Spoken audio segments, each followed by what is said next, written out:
Nhiều người hay nghĩ Nga và Triều Tiên chắc phải có đường biên giới dài như là Nga với Trung Quốc hoặc là Trung Quốc với một nước nào đó, nhưng mà không.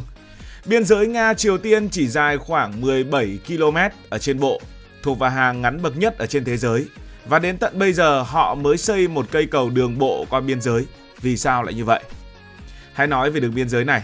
Thì đường biên giới giữa hai nước nằm ở góc đông bắc của bán đảo Triều Tiên, nơi sông Đồ Môn tạo ra ranh giới giữa hai quốc gia, và sau đó thì con sông Đồ Môn chảy ra biển Nhật Bản.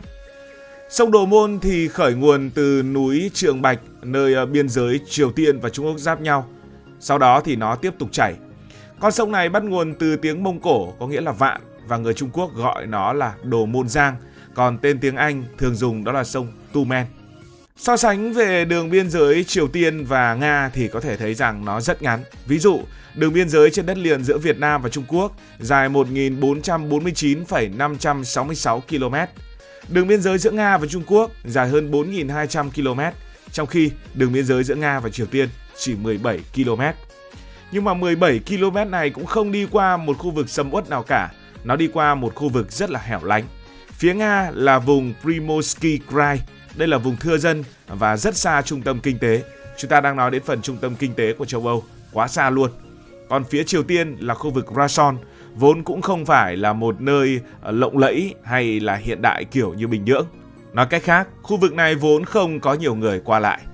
Trước khi nói chi tiết về cầu thì cũng cần phải hiểu rằng Nga và Triều Tiên có một đường biên giới rất thú vị, vốn trước đây hai nước ban đầu còn không có đường biên giới cơ. Cái đường biên giới này ngắn chủ yếu vì sản phẩm của lịch sử, chứ không phải là do địa lý tự nhiên sắp đặt ngay từ đầu. Nếu mà học lịch sử Triều Tiên từ ngày xưa thì không thấy có nước nào là nước Nga giáp biên với họ cả. Ngày xưa, bán đảo Triều Tiên thực ra không hề giáp Nga, bởi Nga lúc đó còn chưa rộng xuống tận vùng Viễn Đông như bây giờ. Phía Bắc Triều Tiên khi ấy là lãnh thổ do nhà Thanh kiểm soát, tức là Triều Tiên chỉ giáp duy nhất là Trung Quốc mà thôi. Mọi chuyện chỉ thay đổi vào thế kỷ 19, khi Nga trong giai đoạn bành trướng mạnh mẽ, từ phía châu Âu thì họ mới mở rộng lãnh thổ qua vùng Siberia để tìm đường ra Thái Bình Dương. Vì với một cường quốc có cửa ra biển lớn, giống như có thêm một cánh cửa để tiếp cận với thế giới. Bước ngoặt nằm ở lúc nhà Thanh tại Trung Quốc suy yếu nghiêm trọng vì chiến tranh và khủng hoảng nội bộ.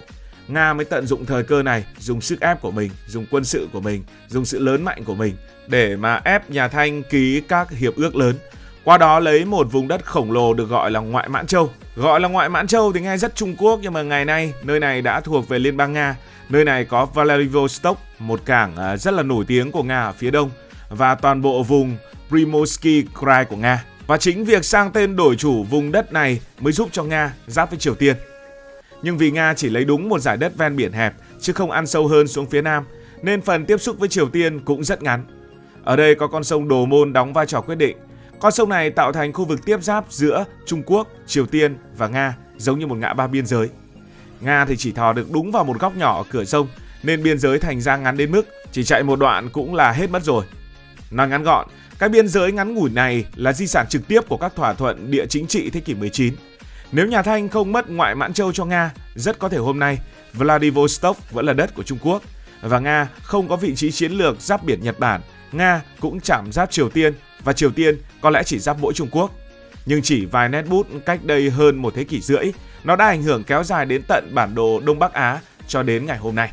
Chúng ta đã quen với những đường biên giới tự nhiên mà liên quan với những con sông thì kiểu gì hai nước cũng phải xây cầu. Nhưng tại sao bây giờ người ta mới nói đến chuyện Nga và Triều Tiên xây cầu đường bộ?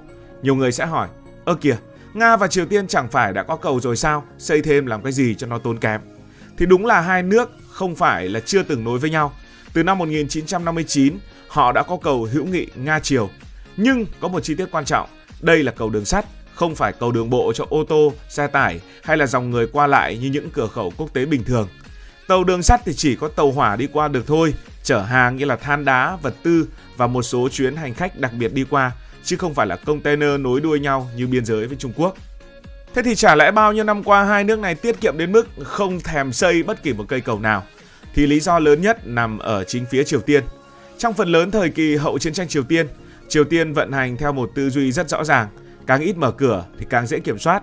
Một cây cầu đường bộ không chỉ là bê tông với thép mà là dòng xe, là thương nhân, là tài xế, là hàng hóa, là thông tin, là văn hóa bên ngoài có thể len vào, và người Triều Tiên cũng dễ dàng để đi ra ngoài. Với nhiều quốc gia đó là chuyện bình thường, thậm chí là chuyện khuyến khích nên làm, nhưng với Triều Tiên, đó từng bị xem là một khe hở an ninh.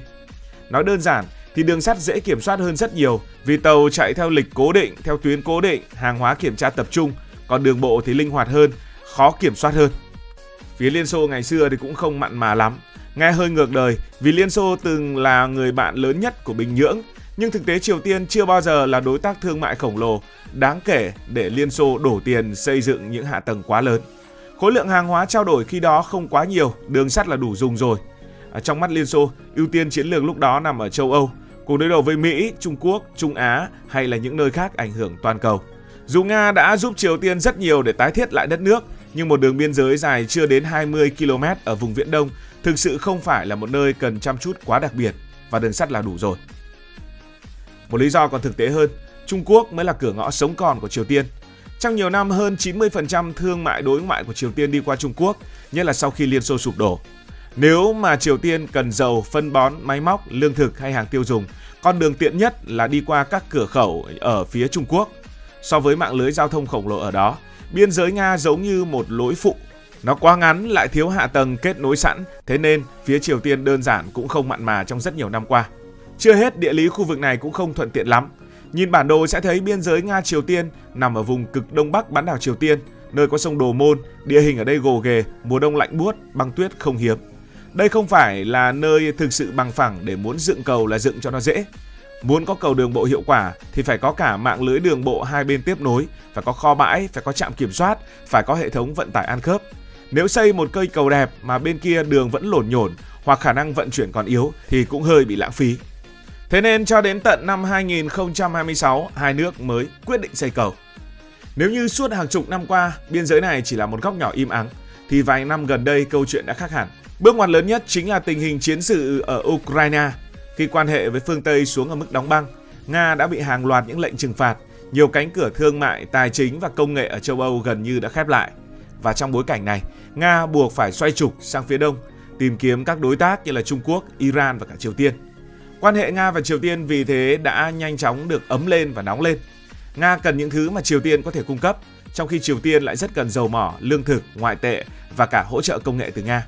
Lợi ích hai bên ăn khớp với nhau thì một cây cầu đường bộ từ chỗ xa xỉ không cần thiết đã trở thành một hạ tầng xứng đáng để đầu tư.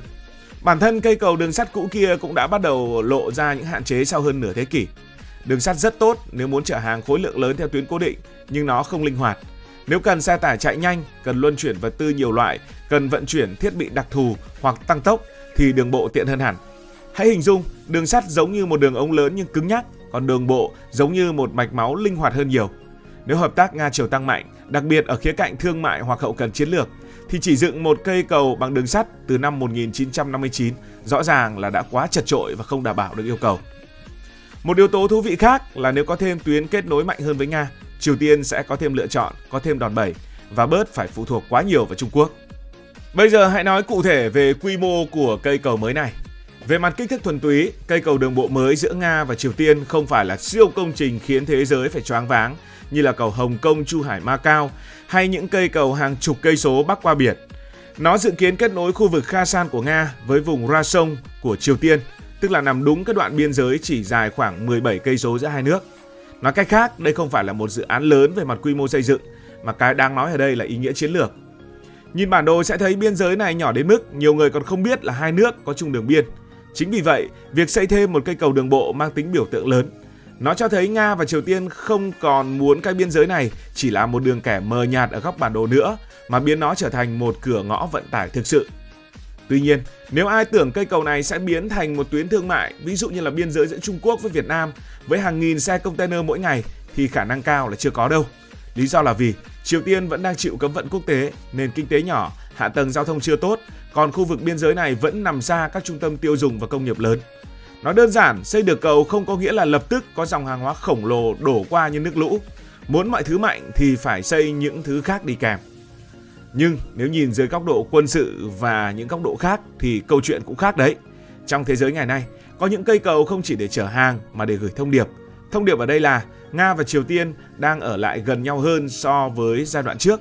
Một cây cầu đường bộ nghĩa là có thêm một hành lang hậu cần linh hoạt, thêm một tuyến kết nối ngoài đường sắt, thêm một lựa chọn chiến lược cho cả hai bên.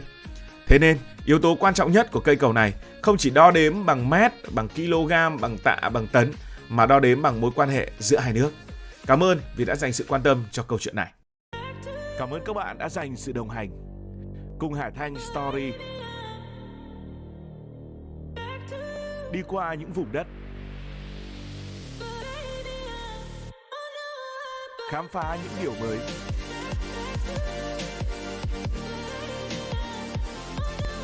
Đừng ngần ngại, hãy để lại những góp ý và xin được hẹn gặp lại.